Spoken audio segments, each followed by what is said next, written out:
Assalamualaikum warahmatullahi wabarakatuh. Saya Nurfida Pratstadipa, mahasiswi jurusan Psikologi kelas e-learning. Hari ini ingin menjelaskan tentang sejarah perkembangan pengukuran psikologi. Sebelum itu, kita mengenal psikologi terlebih dahulu. Pengukuran adalah bagian esensial dari bidang keilmuan. Psikologi sebagai cabang ilmu pengetahuan. Ilmu pengukuran itu adalah merupakan cabang ilmu terapan statistika untuk bertujuan membangun dasar-dasar pengembangan tes yang lebih baik itu. Dan kegiatan pengukuran ini disebut juga tes. Tes adalah kegiatan untuk mengamati atau mengumpulkan sampel tingkah laku yang dimiliki oleh individu secara sistematis dan terstandar. Mengapa disebut sampel tingkah laku? Karena tes ini didapatkan pada waktu mereka melaksanakan tes, dan artinya pada saat tes berlangsung itu diharapkan data yang diperoleh itu merupakan representasi dari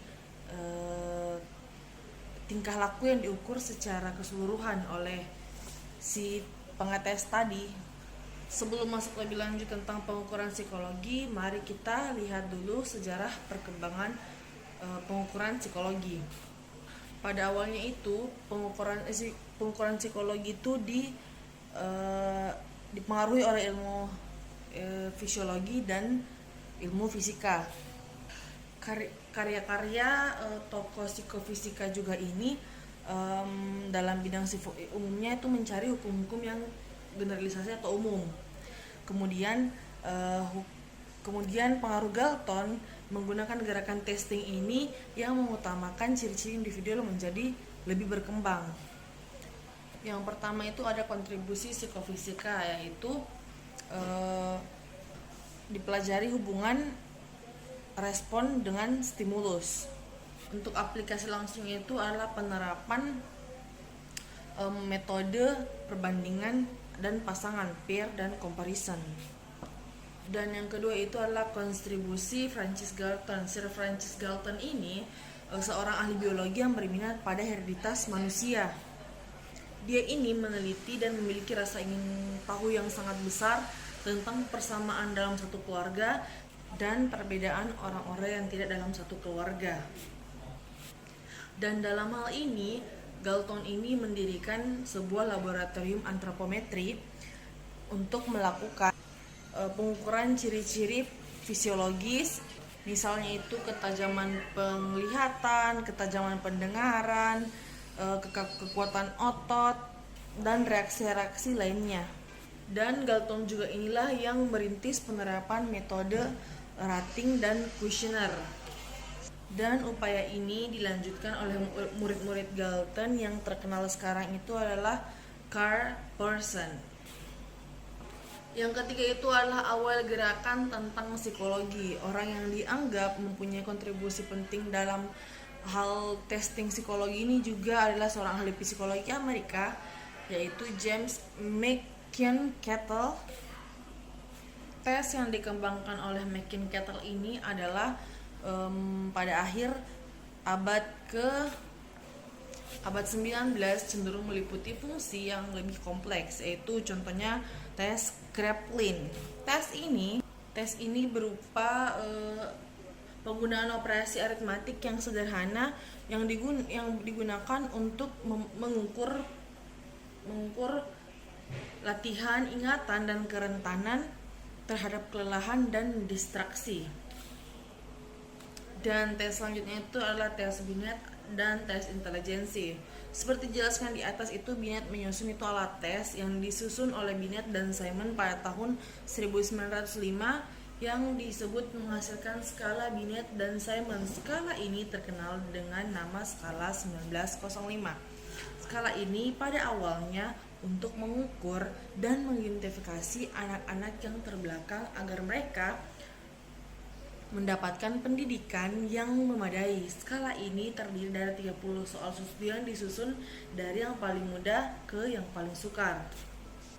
Dan Simon dan Binet ini banyak merevisi skala-skala mereka, yaitu ada skala-skala Binet binet mereka ada pada tahun 1908, 1911. Mereka banyak merevisi tes binet ini. Dan paling terakhir itu adalah revisi pada tahun 1960. Skala Stanford Binet inilah yang selanjutnya diadaptasi ke dalam berbagai bahasa dan digunakan luas di mana-mana. Juga menjadi model pengembangan soal tes intelijensi lainnya. Yang kelima itu ada testing kelompok. Tes binet yang dijelaskan di atas itu adalah yang sebelumnya itu adalah tes untuk individual, sedangkan pada saat Perang Dunia untuk mengetes penerimaan tentara itu mereka melakukan tes kelompok. Maka komite psikologi yang diketuai oleh Robert M. ini menyusun instrumen yang dapat mengklarifikasi individu tetapi diberikan secara kelompok. Tes yang digunakan ini oleh ahli psikologi kemudian dinamakan Army Alpha dan Army Beta. Dan yang berikutnya itu adalah tes hasil belajar. Pada waktu para ahli psikolog sibuk mengembangkan tes intelijensi dan tes potensial khusus, itu ujian-ujian tradisional dilakukan di sekolah-sekolah untuk mengalami perbaikan teknis. Terjadi pergeseran dari bentuk esai ke ujian tes objektif. Pelopor perubahan ini adalah penerbitan The Achievement Test pada tahun 1923.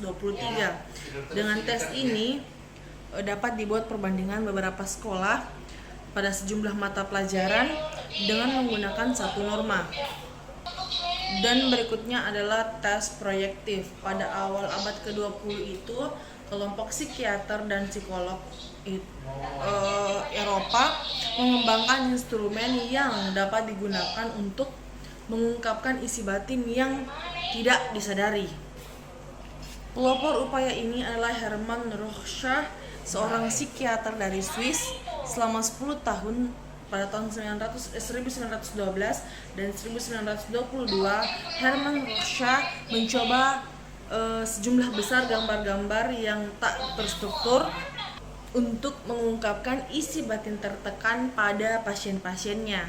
Dari sejumlah besar gambar-gambar tersebut akhirnya dipilih 10 gambar yang dibakukan, dan perangkat inilah yang kemudian terkenal dengan nama tes Rorschach. Setelah itu sejumlah upaya itu dilakukan untuk mengembangkan tes proyektif yang lainnya, dan hasilnya adalah Holtzman-Ingold Technique, Thematic Appreciation Test, tes rumah pohon orang, tes zondi, dan sejenis lainnya. Untuk sejarah pengukuran psikologi kali ini mungkin banyak kekurangan. Jika yang ada yang bisa diambil, tolong diambil sebagai ilmu dan sebagai pelajaran ke depannya. Terima kasih. Assalamualaikum warahmatullahi wabarakatuh.